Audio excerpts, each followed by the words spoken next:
4,127.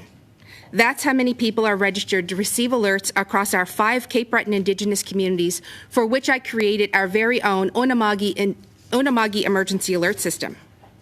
183. That's how many alerts we've sent since its inception in September of 2020. 67. That's how many young people we have reunited with their families because of the alerts. 96. That's the percentage of people that have been reunited with their families within the first hour of sending the alert. 96%. Utilizing the Everbridge platform, our Unama'ki Emergency Alert System has been wildly successful. Every time we send a noteworthy alert, several more people subscribe. In August of 2022, there was a man that had a French accent, a white beard, and was driving a gray car. This person approached a young Indigenous female store clerk and attempted to lure her into the sex trade. He made promises of riches and asked her to get her friends to come with him as well. She immediately called the police and the man fled. The chief of the community where this took place immediately called me and asked me to send out the alert. For all we knew, he could have been headed to one of our other communities. Because we own and operate this alert system, we did not need to go through any red tape.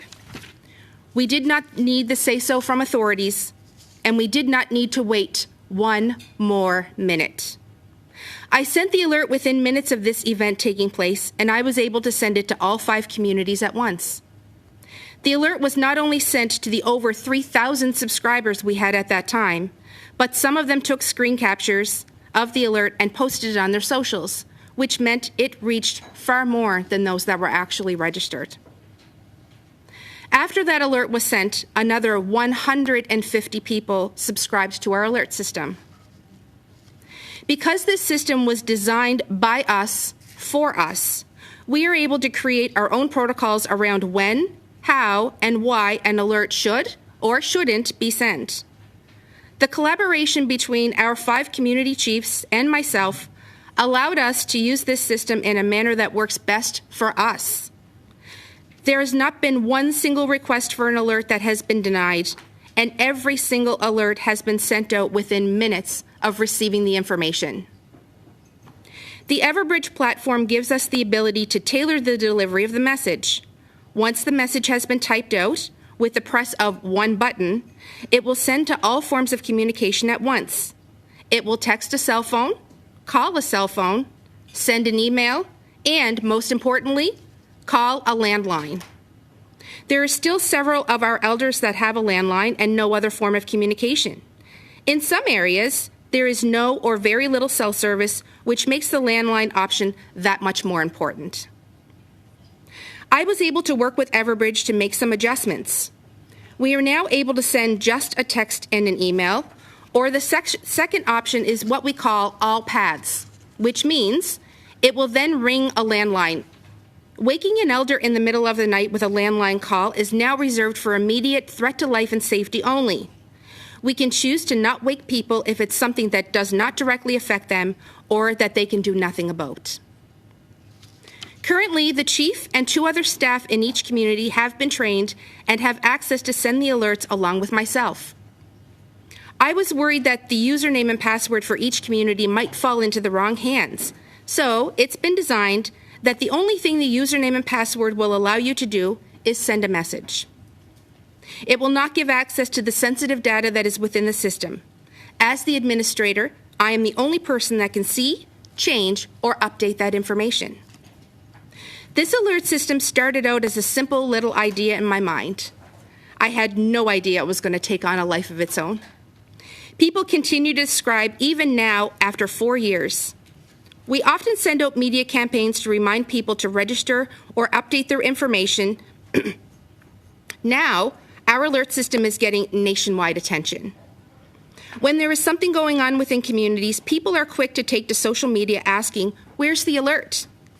There's a sure sign in community that members support, approve of, and rely on our alert system for critical information that directly affects their safety. In my perfect world, I would love to take this alert system to every single Indigenous community in this entire country. Would it save lives? I believe it already has. Thank you. I noted that you talked about landlines, and I'll be honest, I hadn't even considered that, but certainly for older people and in communities, those landlines might be the only way that they get information. So again, thinking about how this could be extrapolated in terms of a national program, how would you see that rolling out, and what other technical considerations do you have? I'm a big fan of the Everbridge system, not only because we use it, and so the landline was a major component for me, but also the big other selling point for that is you can record your own message, which means the chief in the community can record his own voice in his own language before he sends the alert out.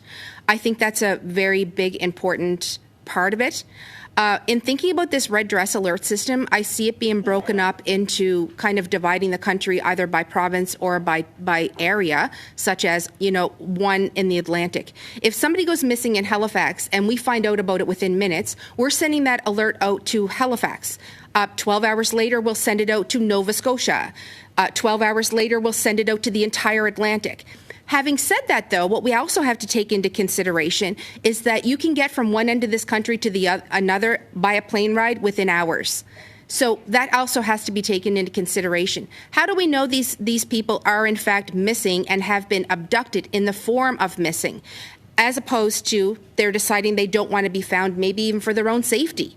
Those things have to be worked out on the ground with the people who have direct contact with the people that are going to be report it missing and utilize the system.